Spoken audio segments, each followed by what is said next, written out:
Welcome to my November review, and for you Aries, it starts with your ruler being retrograde. Now Mars is retrograde in your third house, so this is a time when you can develop the logical side of things. You can develop your mind and intellect, and maths and science subjects are ideal for this, the logical side of things.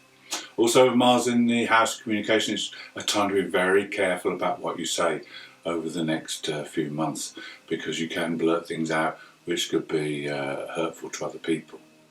Now, also to start the month, we have a coming together of the Black Moon Lilith and Pallas Athena, and these are both very powerful female figures.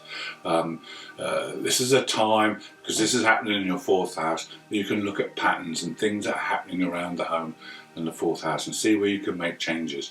And it's a great time to take up a cause or to take up an idea and really develop it and make it worthwhile and make those changes around the home that are much needed.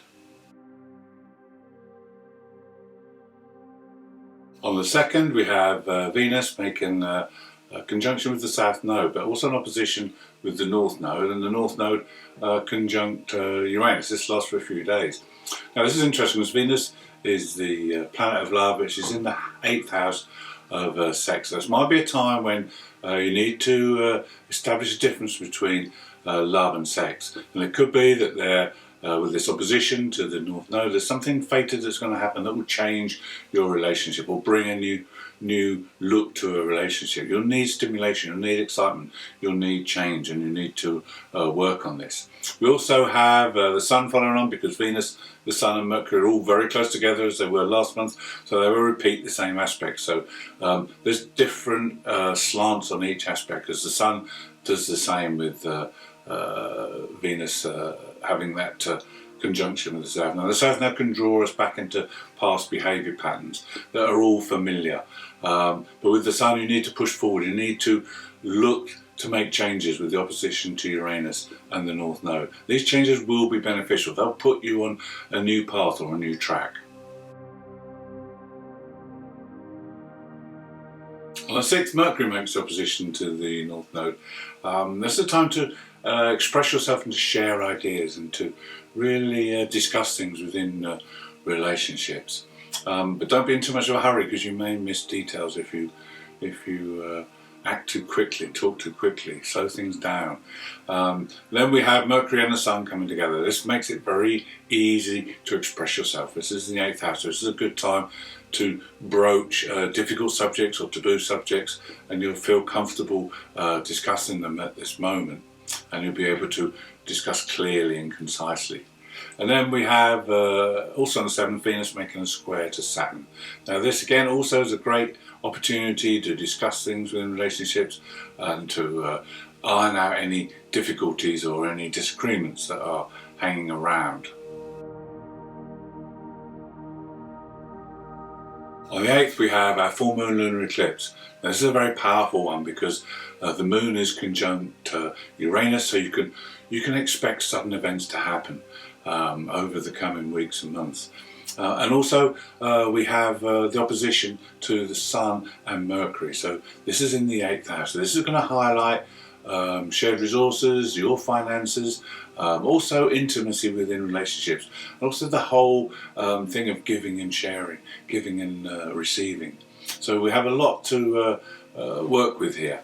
Now, being in Taurus in the 2nd house, it's about your time to budget and plan things and see what value there is in things. With the eclipse being the Sarasic South series, it's about putting energy and power within relationships or within partnerships, produce the best results. But you must expect the unexpected. Anything could happen with this eclipse over the coming weeks and months, so just be prepared for sudden changes of events or fated events, because the North Node is also very close to this eclipse. There may be some ego conflicts between friends and colleagues on the 10th, as Sun and Mercury makes aspect to Saturn, and also there could be difficulties with authority figures as well, but this will be helped by a grand trine from Venus to Neptune and the Black Moon Lilith. So this will bring understanding, this will bring love into the equation so that you can dissolve any serious issues. Then on the 13th, Mercury is next to the same grand trine, so this is a chance to talk and discuss things about what have happened and put them to rest. Also on this day we have Venus making a positive aspect to Pluto, and this will bring strong and intense sexual desires. But it's also a good day to look beneath the surface within relationships and see what's there and investigate things. Venus is in the 8th house of psychology, so it's a good time to read into things. On the 14th we have the Sun making the same grand trine as Venus and Mercury. It's a good time to look at the overall picture of your life and see where you can make changes, especially around the home area. And then we have Venus and Mercury come together for approximately 10 days, and they will be moving into Sagittarius during this time. They first of all make an aspect to Jupiter. This is a positive one. This will give a feel-good factor. This will give some hope and some degree of confidence that will help you to make changes, to try new things, perhaps a new adventure, or to learn something new. This is a great opportunity now. On the 18th, the Sun makes a positive aspect to Pluto, so this is a time to make changes around your immediate environment, especially in the career and work areas. There's a very strong and powerful influence for you, Aries, from your fellow fire sign Sagittarius over the coming month, and this kind of starts on the 19th when Venus and Mercury are conjunct and both entering into that sign. This will give you a boost as well. This is a time when you can merge logic and emotion and come up with some interesting concepts, and it's very good for arts and it's very good for business as well. On the 20th we have the Sun making probably the best aspect it can make to Jupiter. This is a trine, and this is again a very positive time, and they're both going to be moving very shortly, but this is an aspect that's a feel-good factor. This is an aspect that will give you optimism and hope and perhaps some forms of opportunity will come your way.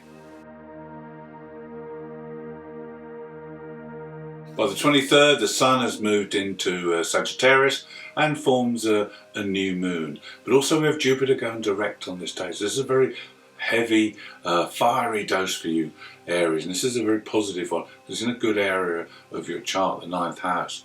This is a time to look at the bigger picture now, to have new hope and belief in what you can be doing going forward. This is the time to dream big and to make things count, take up the gauntlet and really drive things forward in the direction you want them to go in. And we also have Mercury and Venus making an aspect to Chiron is in that 1st house of yours. So this is time to really stand up and be counted, make your voice heard. We come to finish the month on the 26th with your ruler Mars, who remembers retrograde, making an aspect to Saturn. So it's a time to work behind the scenes and start putting into practice those things that we mentioned at the start. And then we have Mercury making 2 aspects, 29th and 30th, to Mars and Saturn. So again, it's time for thinking carefully, planning. It's not a time to be outspoken and to push yourself forward now. Now it's time to get on with the work behind the scenes. Thanks for tuning in. I hope you've enjoyed the November review.